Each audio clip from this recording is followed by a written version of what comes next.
भारत आदिवासी party Dungarpur Banswara के अलावा राजस्थान के अन्य क्षेत्रों में भी अपने पांव पसार रही है। जयपुर में पार्टी के कार्यालय का उद्घाटन बड़ी ही धूमधाम से किया गया। इस उद्घाटन समारोह में राजकुमार रोत के अलावा पार्टी के विधायक शामिल हुए। इसके अलावा कई कार्यकर्ता भी इस समारोह का हिस्सा बने। देखने वाली बात तो ये रही कि उद्घाटन समारोह बहुत ही सादगी से किया गया। जैसा कि अक्सर देखने को मिलता है कि जब भी भारत आदिवासी पार्टी के नेताओं की मीटिंग होती है या फिर राजकुमार रोत कोई सभा करते हैं तो वहां पर आम जनता और राजकुमार रोत के बीच का फासला ज्यादा नहीं होता है। ठीक ऐसा ही यहां पर भी देखने को मिला, जहां पर आम जनता जमीन पर बैठने से जरा सी भी नहीं झिझकी, तो वहीं दूसरी तरफ राजकुमार रोत भी उन्हीं की ही तरह सामने नजर आए। राजकुमार रोत ने कहा कि पार्टी के कार्यकर्ताओं का ही सहयोग है जिसकी वजह से अब पार्टी राजस्थान में पांव पसार रही है। रोत ने कहा कि कई नेता ऐसा कहते हैं कि पार्टी सिर्फ डूंगरपुर बांसवाड़ा तक ही सीमित रहेगी, लेकिन उन्होंने कहा कि पार्टी पूरे राजस्थान की पार्टी है और सभी के हित के लिए हम लगातार लड़ते रहेंगे। आगे बढ़ने से पहले रोत का ये बयान आप सुनिए। लोगों ने एक मैसेज बना रखा था, इस तरह से माहौल बना रखा था कि ये पार्टी डूंगरपुर बांसवाड़ा की है, लेकिन ये कार्यालय खुला तो सबको एहसास होगा ये बांसवाड़ा की नहीं राजस्थान की है और वर्तमान में सबसे बड़ी तीसरी पार्टी के रूप में अपना स्थान रखती है। मैं मेरी बात शुरू करने से पहले ये जो वट वृक्ष बना है आज, जो भी कहें हम छोटा मोटा, हम आज 5 विधायक हमारे, मैं सांसद के रूप में राजस्थान में तीसरी बड़ी पार्टी के रूप में इस पार्टी को यहां तक लाने में कई लोगों का योगदान रहा है, कई ने कुर्बानियां दी है। इस पार्टी को मुझे सांसद बनाने में कई ऐसे लोग होंगे जिन्होंने रात दिन मेहनत किया, हो सकता है वो आज गुजरात में मजदूरी कर रहा होगा, कई कामकाज कर रहा होगा। मैं बैठे बैठे सोच रहा था, वो वक्त याद आ रहा था जब शुरुआत किया था हमने, तो लोग हंसते थे और विरोधी भाषण देते थे कि जिनका कोई आगे पीछे नहीं है, जिनका कोई माईवार नहीं है, जिनका एक वाड़पंच भी नहीं है, वो क्या करेंगे। हमने वो दौर भी देखा है कि हमें सार्वजनिक जगह नहीं मिलती थी सभाओं के लिए। हमें वो दौर भी देखा है कि हमारे पास टेंट नहीं हुआ करता था। हम प्रकृति की गोद में उन पहाड़ों में आम के पेड़ के नीचे, पीपल के पेड़ के नीचे भी शुरुआत किया है और हम ये एहसास करते थे कोई सरपंच भी अगर हमारे बीच में आ जाए तो हमें थोड़ी महसूस होता था कि यार हमारा कोई आया। लेकिन मेहनत इतने लगन से किया, एक सच्चाई के मार्ग पे चले, उद्देश्य को लेके चले, लोभ लालच में नहीं आए और इसी वजह से आज एक सांसद और 5 हमारे विधायक यहाँ पर उपस्थित हैं और कई सरपंच हैं हमारे, कई प्रधान हैं और मुझे विश्वास है हमारे पदाधिकारियों पे, इस पार्टी की विचारधारा पे, हमारे उद्देश्य पे कि आने वाले समय में राजस्थान ही नहीं पूरे देश के अंदर एक शानदार परफॉर्मेंस होगा।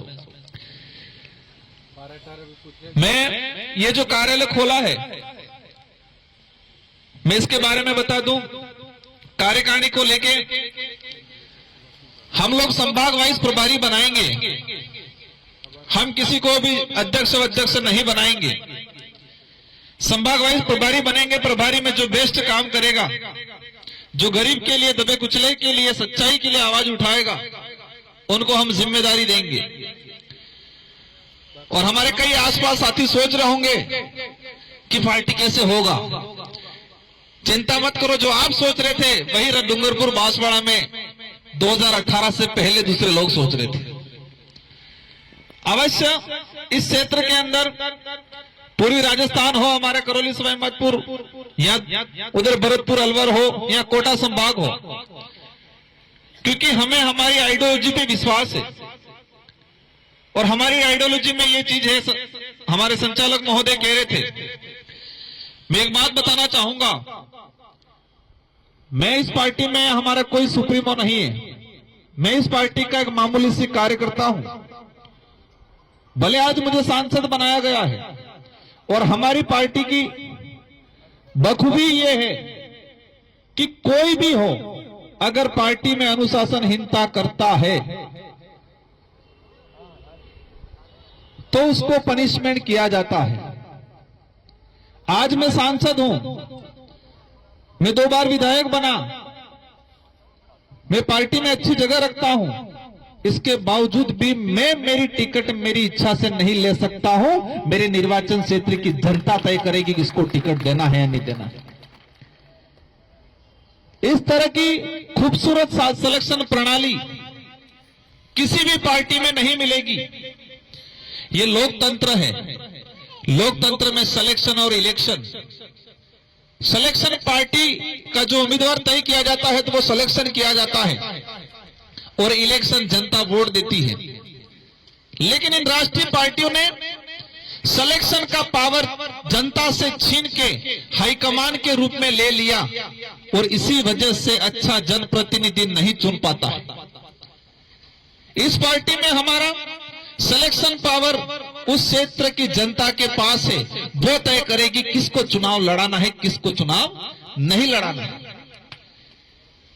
इलेक्शन से इंपॉर्टेंट सिलेक्शन है हमारा। तो इसी बात पे आना चाहूंगा। और इस पार्टी में राजकुमार रोत आज गलत करेगा तो राजकुमार रोत भी पनिशमेंट होगा। आदमी सर्वोपरि नहीं है, व्यक्ति इंपॉर्टेंट नहीं है, व्यवस्था इंपॉर्टेंट है हमारी, और व्यवस्था ही बरकरार इंपॉर्टेंट रहेगी।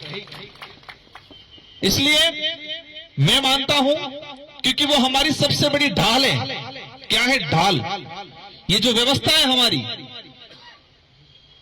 और इसी से हमें ताकत मिलती है और इसी से हमें कॉन्फिडेंस आता है कि हमारी पार्टी कहीं रुकने वाली नहीं है। राजकुमार रोत ने ये भी बताया कि पार्टी में किसी को भी प्रदेश अध्यक्ष नहीं बनाया जाएगा।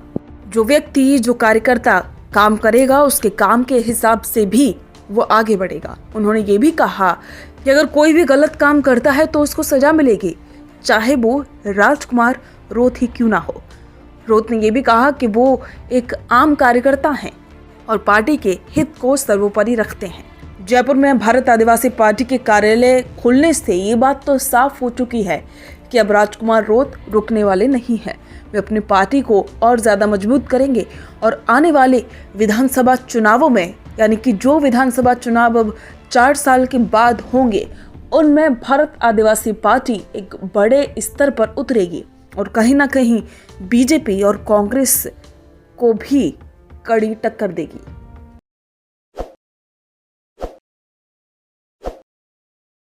ताज़ा खबरों के लिए विजिट करें द फैक्ट इंडिया की वेबसाइट और डाउनलोड करें द फैक्ट इंडिया ऐप।